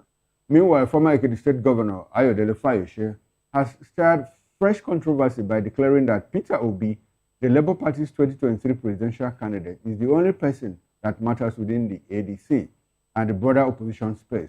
While Fayose's remarks underscore Obi's enduring influence across party lines, with many viewing him as a rallying figure for disenchanted voters seeking an alternative to Nigeria's entrenched political elite. We still have our gentlemen with us. We have Prince Francis Chilaka in the studio with Elvis Himeleme. We also have Dr. Wasiu Abiola, who joined us virtually, and Barrister Clem Agui, who joined us from Oka, and Chris Ojekere. Gentlemen, thanks for staying with us. Let me come to you, Barrister Clem Agui. I want us to tie a legal knot around the issue of, okay, I just understand that we've lost a connection with Barrister Clem Agui. So I'll take you to Benin City, where we have Mr. Chris Ojekere.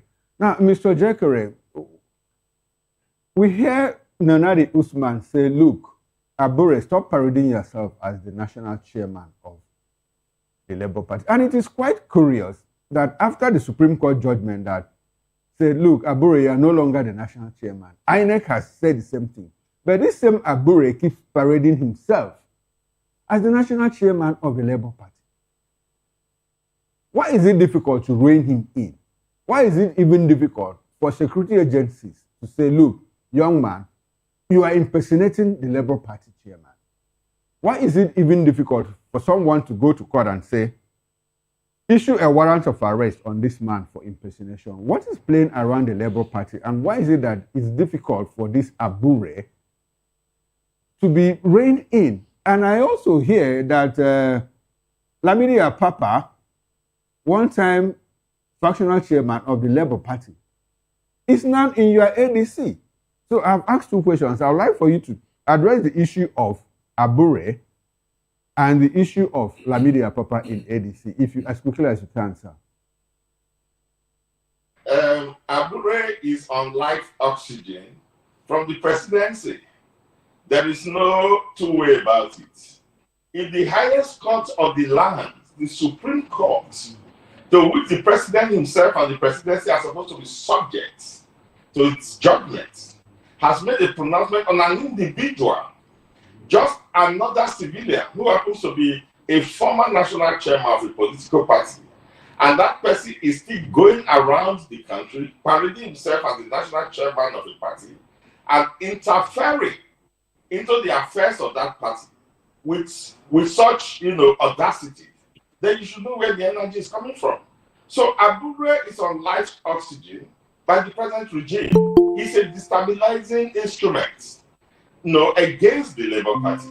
I'm happy with the way Nonadi Usman and Nasoti have been able to manage that party. They caused so much trouble that Peter Obi had to exit the party, with which he gained such national recognition and followership. So Abure is there as a destabilizing agent. There's no other thing that he's doing there. And just the same way, Abure is in parallel to Wike. That's what Wike is doing in PDP.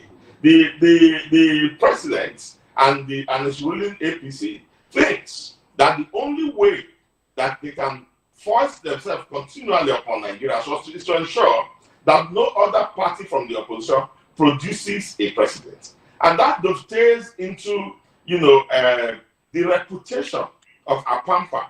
We haven't seen any action from him yet to begin to suspect his motives in the ADC.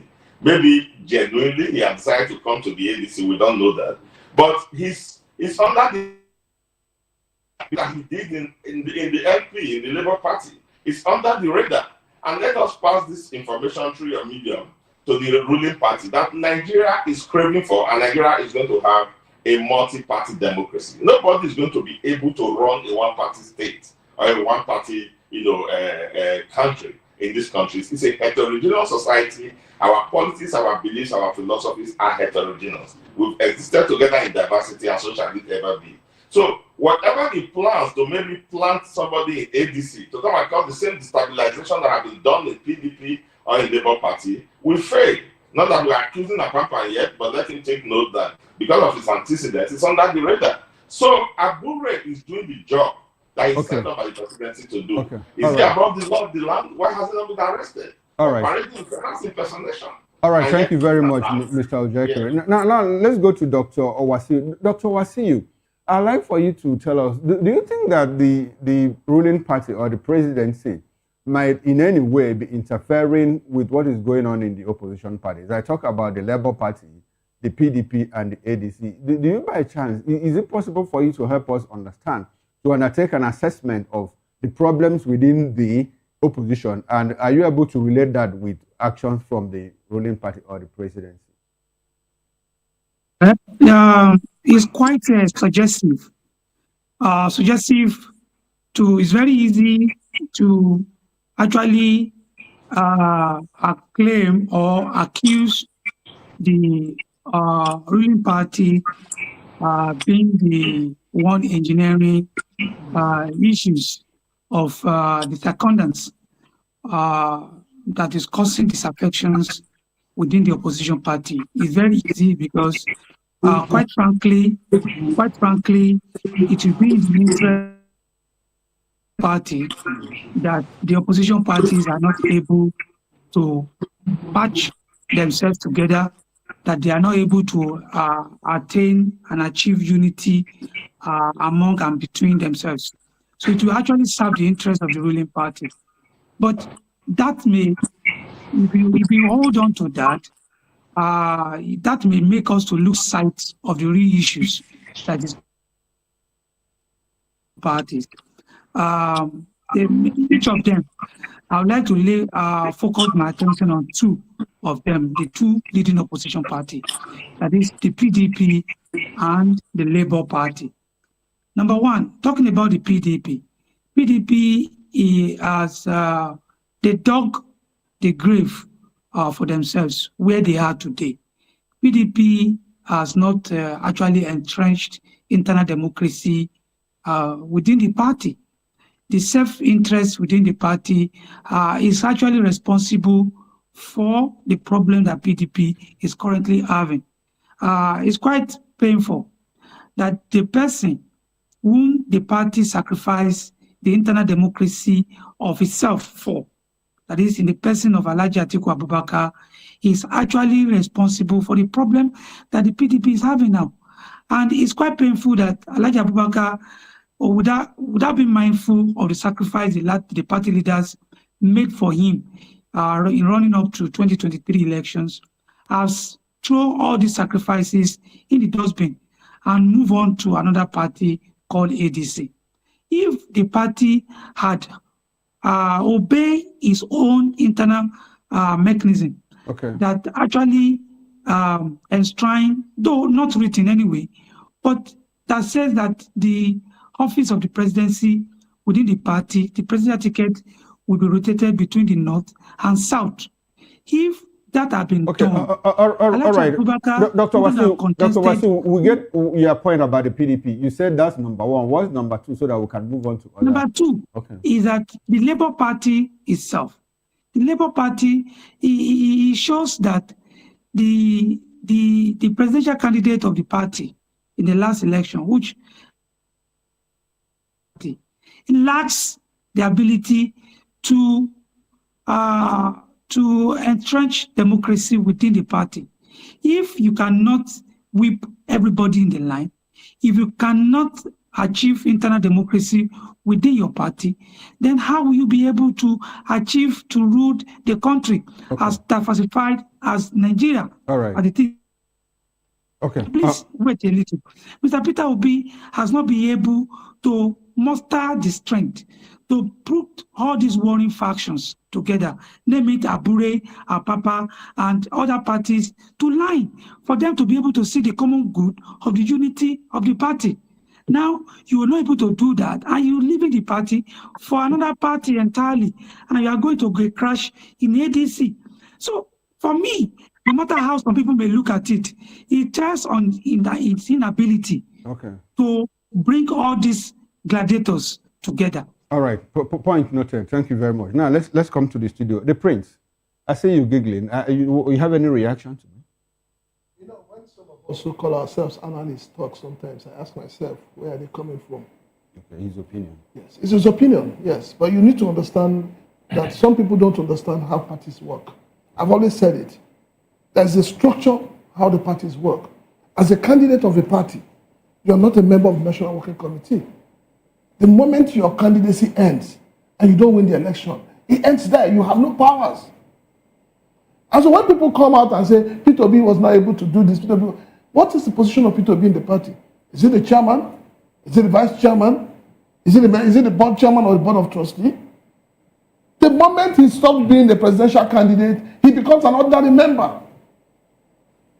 So those who have structure, or those who believe that they have the structure and the power of the party, are the ones taking the decision. Politics in Nigeria, if you ever contested elections, especially at the presidential level or the governorship level, you are seen as the leader of the party, either nationally or locally. No. That is the wrong impression people have.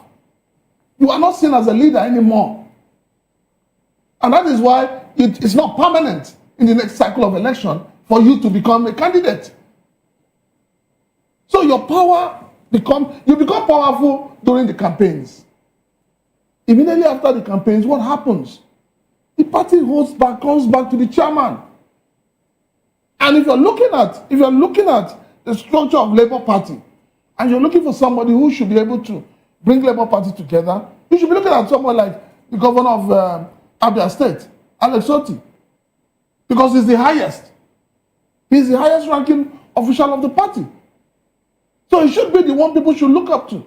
But you see, it's out of the fact that some people just want to demonize P2B. Some people just feel that, let us say something about P2B. Shouldn't P2B have, how well do you think he tried in putting that house together?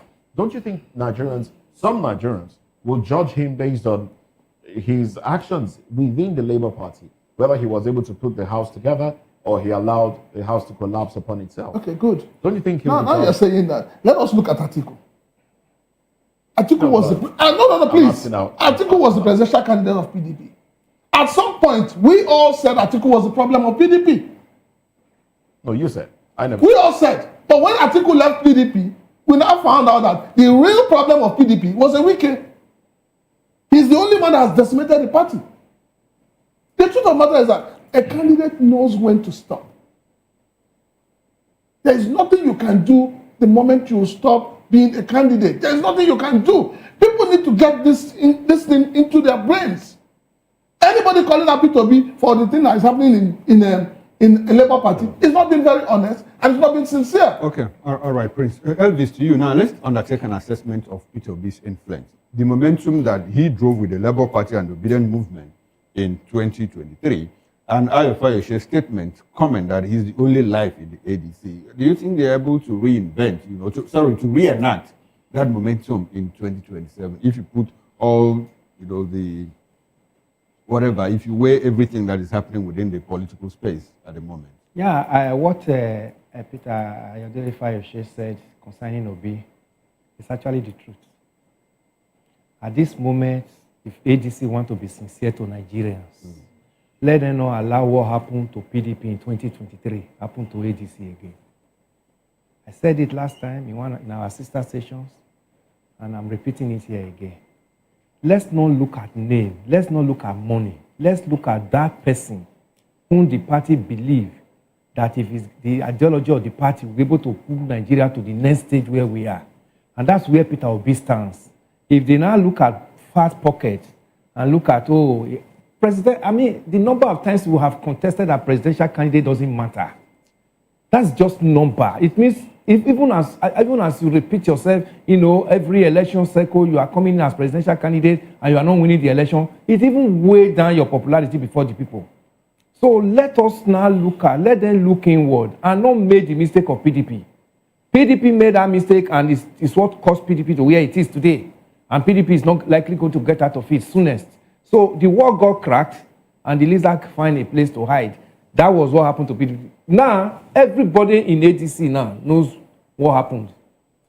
The present chairman, the former president, David Mark, knows exactly the loss that governed PDP when they were still in power. There are rotational issues.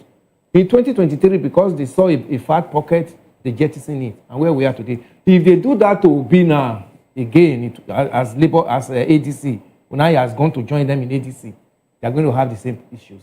Okay. And that will now give a smooth ride again to APC that all of them is talking about. Then let them come up, let them have an ideology that they are selling to Nigerians.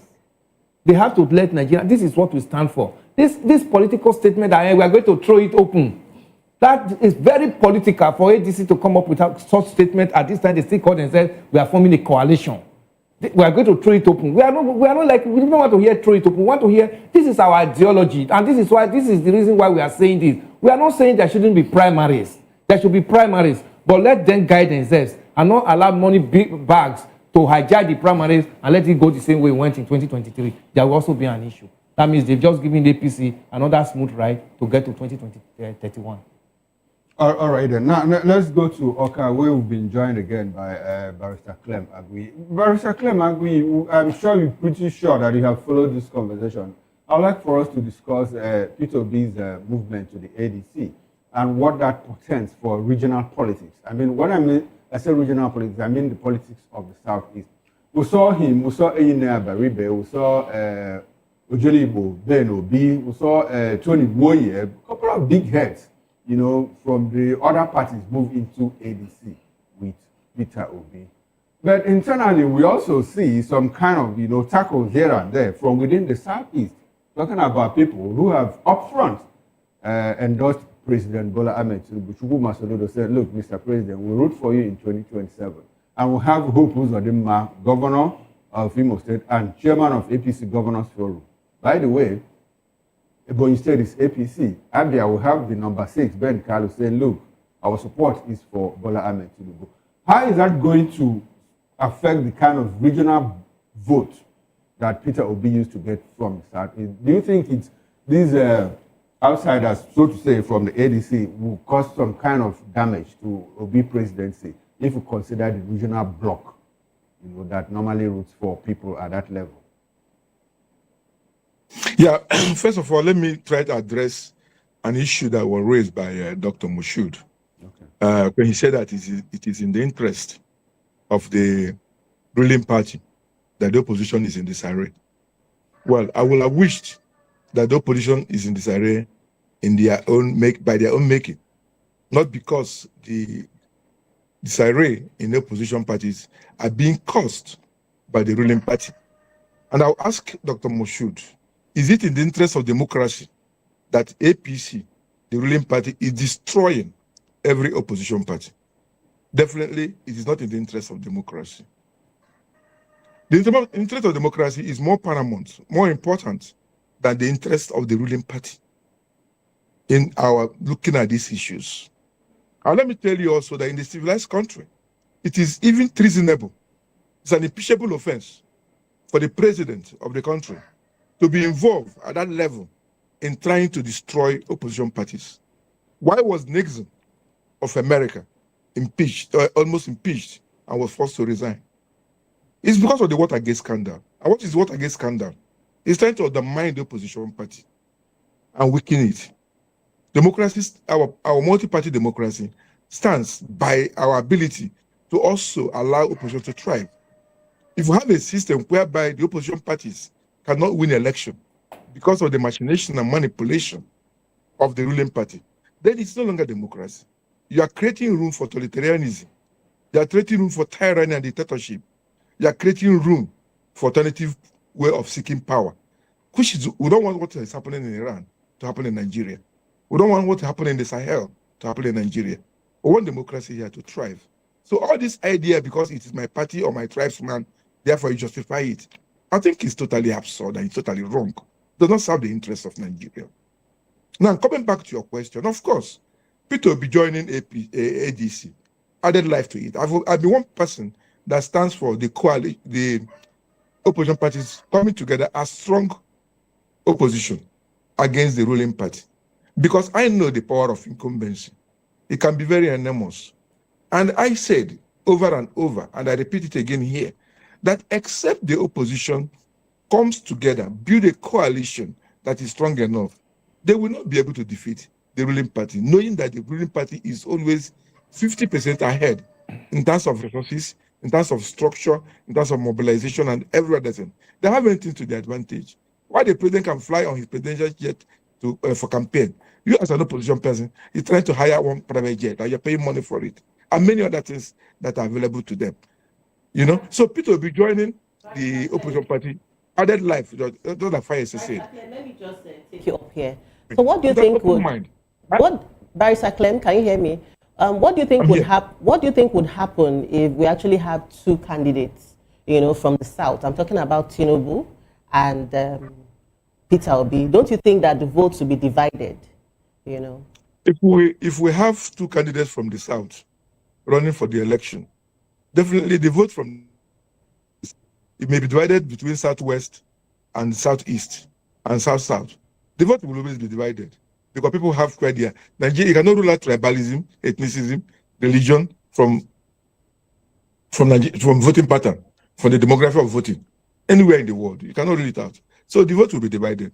But then, if it is divided in the South, then the North will become the deciding factor. So that is why these permutations, you see somebody from the north running, you see somebody from the south running, they're making their permutations. What I don't want Atiku to do is to say, if it's not me, therefore there will be no coalition. The same thing I do not want to be to go into the coalition to say, if it's not me, therefore there will be no coalition. That means you don't have the interest of Nigeria at heart. Let us look at what is in the interest of Nigeria. I don't have a dog in the fight between ADC and the APC because I'm not a member of any one of them. And definitely I'm not going to vote for any one of them. That's the plain truth. That unfortunately is one vote lost. And yeah, which party do you belong to? I belong to a political party. Which one? That may have a I belong to a political party. I'm a member of APGA, APGA. And I definitely will vote for my party. I definitely will vote for my party. My party has not come to adopt any presidential candidate. The governor of my state has said he is going to support President Tinubu. Yes. When we get to the bridge, we'll cross it. Is the governor saying one thing? What are the people saying? See, most of these governors that are deporting from one party to the deporting to the president or deporting to here, are you deporting with the people? By the time the ships are down, the people will follow their mind. And I come from a state that is highly sophisticated in politics. I have high respect for my governor, but I know that my governor will not be able to decide the mood of the people when the time comes, because the people will follow their own mood. The same thing with his own election. The people followed their mood. They believed in him. They had confidence in him that he's delivering on the solution agenda. And that is why they disregarded everything to vote for him 21/21, or in all the polling almost all the polling units in almost all the world. It is because of his performance what they have achieved. So by 2027, Nigerians are going to look at the scorecard of Mr. President. Not because the governor said, we're going to vote for you. All right. He's going to look at the scorecard of the president and said, how has this government favored us? How have we fared with this government? And I'm telling you here that this government is one government that has been able to destroy the social fabric of Nigeria, destroy the life of Nigeria, the life of the youth, education of the youth, destroyed almost everything. And Nigerians are going to be looking at that. Of course, different people think differently about the activities, success or otherwise, of the government. Well, thank you very much, Barrister Clem Aguyi. Thank you for your contribution on the program, and we must say thanks to Mr. Chris Ojekere. Thank you for coming on the program. Prince Francis Chilaka, thank you very much. And Mr. Elvis Elemehele, thank you also for your contribution. And that's it on VOP this morning. Newspaper review comes up next, where we go into the papers, dissect the headlines, and make sense of it all. I am Moses Humphrey, wishing you a beautiful day. And I am Chukuma Okorocha.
To know the happenings in the maritime sector, join us on the program Maritime Frontiers on VOP TV as we discuss key areas in the maritime sector, from aquaculture, maritime transportation, maritime labor regulation, oil and gas exploration, ferry and passenger insurance, marine pollution and prevention, port operations, and lots more. Maritime Frontiers, exploring Nigeria's blue economy. The red carpets, awards, the razzmatazz, music, fashion, interviews, and more. Spotlight on Voice of the People Television. Let's feed you with all the juicy stories in the global